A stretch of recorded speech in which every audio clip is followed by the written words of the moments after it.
Well, it's official. My house is haunted. and here's the video evidence right here, right in front of your face. There it is. I've got a ghost.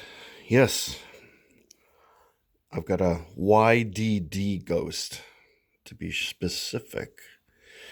And what do I think of this saber?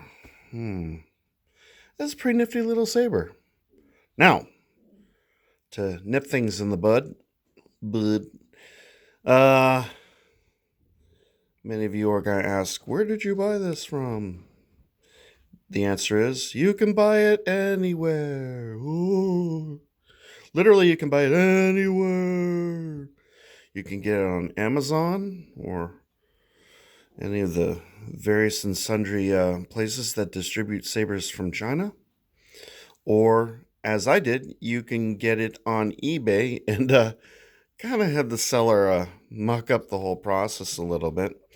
This was shipped to me in two packages. The first package that I have received just contained the hilt. No blade. Well, it did have a battery, so that's a plus. And it did not have blade retention screws that would go there and there. And no charger cable, no instructions, no nothing. Just the hilt. So I'm still, in theory, waiting for another package to arrive. And who knows how long that's going to take. Tracking. Tracking. Well, that was interesting. The tracking still indicates that this wasn't actually delivered. And the tracking for the rest of it is just this big red scary thing saying, it could arrive any day. So currently I have this outfitted with the blade and the 32-inch, whatever it is, blade from my Kybers Basic. And I threw one blade retention screw in there. It's kind of a standard size blade retention screw. I have about 1 million of these from the various and sundry care packages that have come with my other sabers. And I left this one open. You can put in a second blade retention screw if you're so inclined, if you don't want the blade flying out. I'm not really too worried about it. I left that open as kind of a window, and it's nice. The blade depth goes to about here. This is the LED retention screw. See, even these inexpensive little Chinese sabers have LED retention screws. Isn't that interesting? It takes a 7/8 inch blade. This is a full RGB saber with color changing. It has 3 sound fonts and mutes, blaster block, blade lockup, and yeah, that pretty much covers it. Flash on clash. It flashes white with all the colors. You've seen this. You've seen this design before, I'm sure. I'm not really going to explain too much. You have your sort of standard care package here for what holds the switch in. Often you'll find there's a screw here, and the switch, and then maybe the recharge port, and then another screw. On this particular design, you just have the one screw and then the switch. The wonderful thing about the saber is the switch is recessed. I have a few other sabers that have a similar switch, pretty much the same design, and they don't. The switch is not recessed, which kind of becomes a real hindrance to being able to swing the saber and do spins and tricks and all kinds of stuff without turning the saber off and on or activating the flash on clash or blaster block, and it really can be annoying. But this one's actually sufficiently recessed that it's not really that much of a problem. I've only maybe accidentally activated it when playing with the saber once. So it's a pretty simple design. Black matte finish with the silver paint / chroming, anodization, what have you. Here's the other screw. There's always two. It's the rule of 2 when you're talking about these sabers. And there's your recharge port. And I just used one of the cables that I have from all of my various and sundry Saberforge Eco Sabers and some of my other Chinese sabers to plug this from here into one of my devices, like my laptop, and it recharges. And the nifty thing about this saber is you can see it backlights in red when it's charging, and then when it's fully charged, it changes to blue. And so you get an actual tactile visual cue that the saber has been fully charged, which is really, really nice. Here's your, let's see if I can focus. There's a little mesh in there. Tiny little speaker, very loud though. The pommel was pretty simple, but it is loud, so you got that going for you. Now, I didn't actually measure the saber to give you the dimensions, but I have a guest saber here as a frame of reference for size. Say hello to my Saberforge prodigal son. That probably won't stay so. Oh yeah, there it goes. So you can see, I'll get up here. You know, this is an elite size Saberforge saber. So even though this is a small saber, it's really not ridiculously small.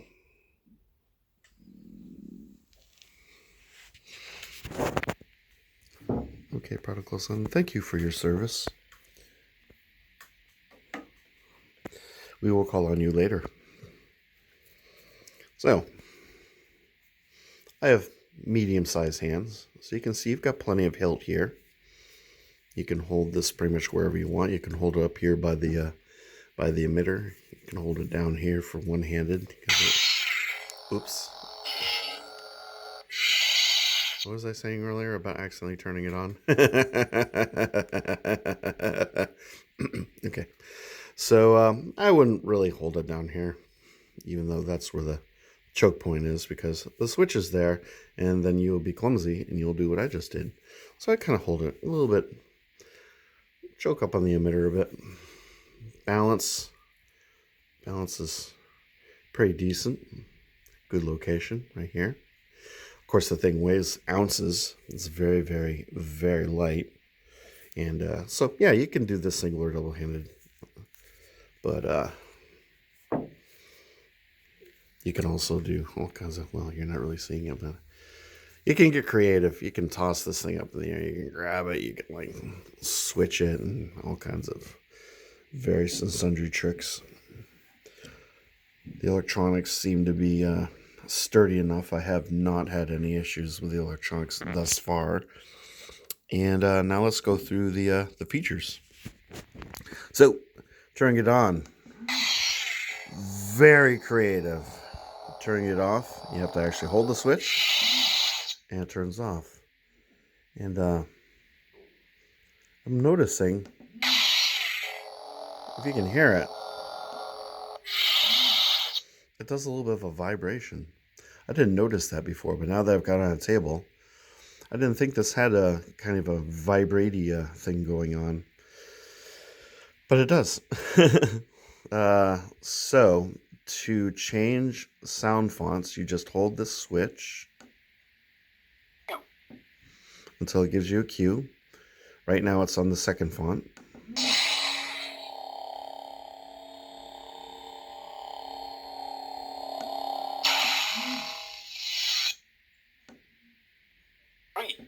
Third font. You'll notice it doesn't have a flicker or anything fancy schmancy like that.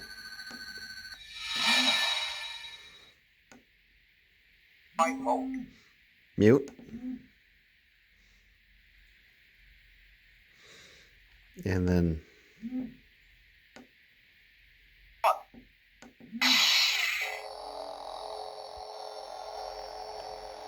that's font number 1.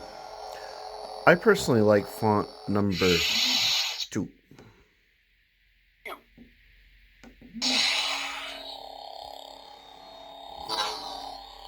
Here's your little window.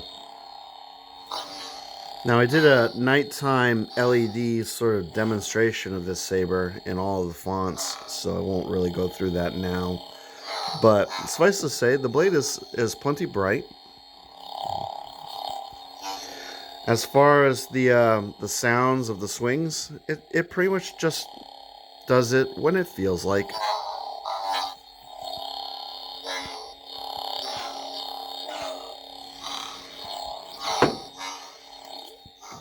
Obviously, it's nothing spectacular. If you're expecting smooth swing, or if you're expecting, well, pretty much any aftermarket soundboard, you're not going to get it with this saber. It does what it does. You know, it's an economy saber. You really can't expect too much. Now, for changing colors, you turn it on. And this is the tricky part. It's a triple tap. And you'll notice it kind of skips. This is actually yellow. It kind of skips a color when it gets to the color that you want. Or the... I think it works in kind of like two banks. And it like cycles through the different banks. I'm not sure how many colors are on here, but I'll get up for this part. See if I can pull this off. Again, it's bright in here. So you've got a yellow. You've got a very pale blue. You've got kind of my Arctic blue that I like. You've got a more of a traditional Guardian blue, more of a Graflex, Luke Skywalker, Obi-Wan blue. This is a green. Another variant of blue, kind of more of a medium blue. I think this is meant to be kind of a silver, but it does have kind of a blue pallor to it. Kind of a minty green. Another blue. A lighter green. Kind of a pink. A really gorgeous fuchsia.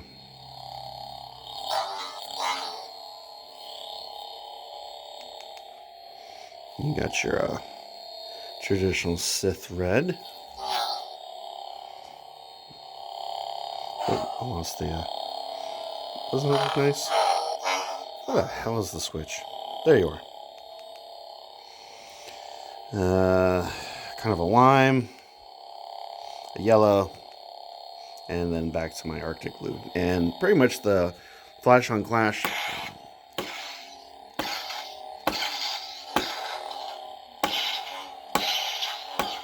functions the same for all of them. It's a white Flash on Clash. Again, I did a video showing off all the colors in Total Darkness, so don't be upset with me for not doing that here. This is what I'm doing with my day. I don't know what you're doing with your day. Probably in a little while you might be watching this video. I don't know. Anyway, yeah, other than that, the last thing I have not really shown you is your blaster block is simply pushing the button.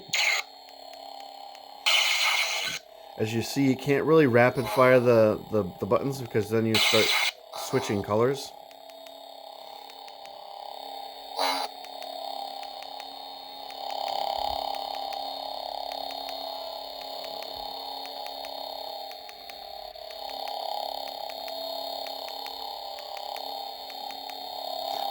Just get back to my preferred color. So you can't rapid fire the blaster block. You can only, you can only do it one at a time. To engage lockup, it's a double tap.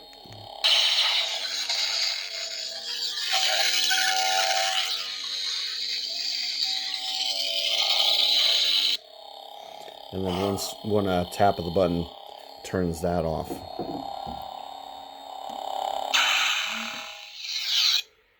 And there you have it. I'm pretty sure that's it. I don't believe the saber has a volume control.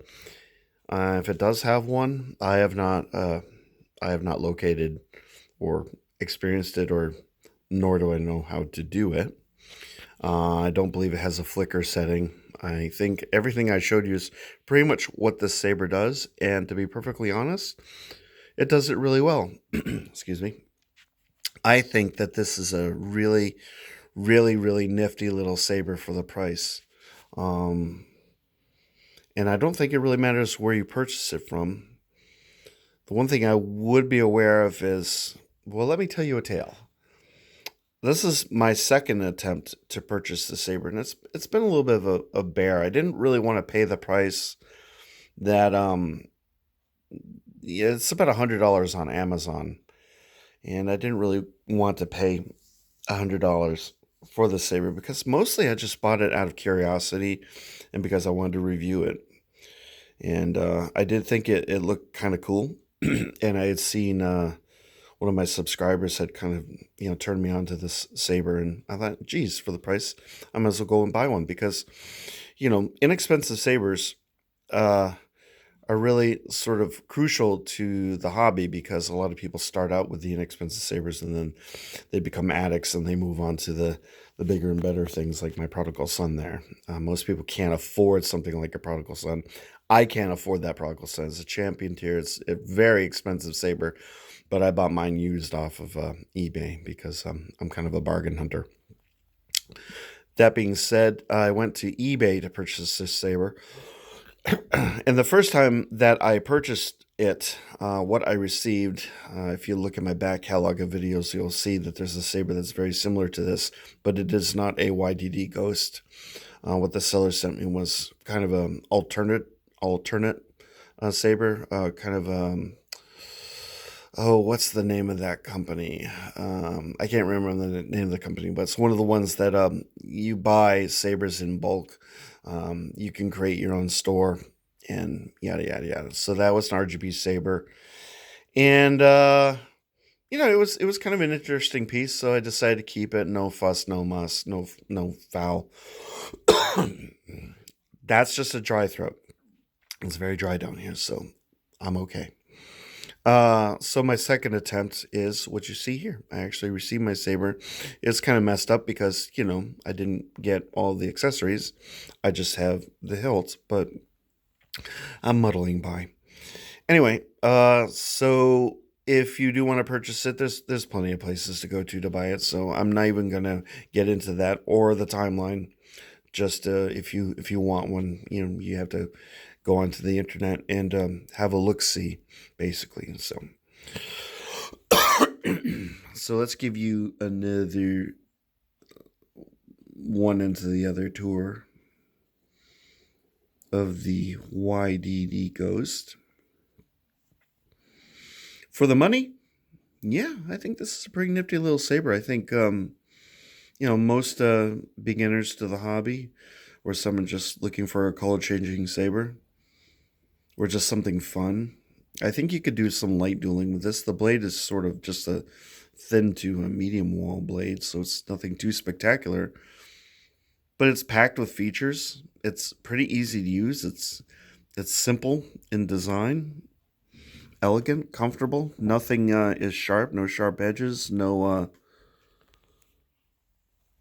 It's sufficiently large enough that you don't feel like you're holding like a lot of the Chinese sabers, the introductory sabers are rather small, but this one's yes, it's small, but somehow it's kind of gratifying. I like it. I like it very much. Yeah, that's pretty much it. That's the review. It's a simple it's a very very simple saber and very very inexpensive. Seems to be very well made. I've had no issues with it. It seems to kind of go on and on and on and on. I'm not sure what it has for a battery in it, but yeah, charging takes probably about 2 to 3 hours. And yeah, that's pretty much all to say. I think if you were to buy one, it's a pretty decent saber to start out with as an intro to the hobby. Yeah. So that's pretty much it. So endeth the review. Anyway, I hope everyone's having a wonderful day. It's pouring rain here. I was kind of hoping to go outside and do some tricks and stunts and practice with my sabers outside, but that is yet to be. I'm waiting for spring to show up in earnest. I guess this is sort of the first vestiges of spring, so it is what it is, right? Anyway, hope you're having a wonderful day where you're at, and you're healthy, and everything's going well. You're enjoying your quarantine time, and yeah, you guys are pretty amazing. And I love each and every one of you. So you have a wonderful day, and I'll see you next time. Take care now. Bye bye.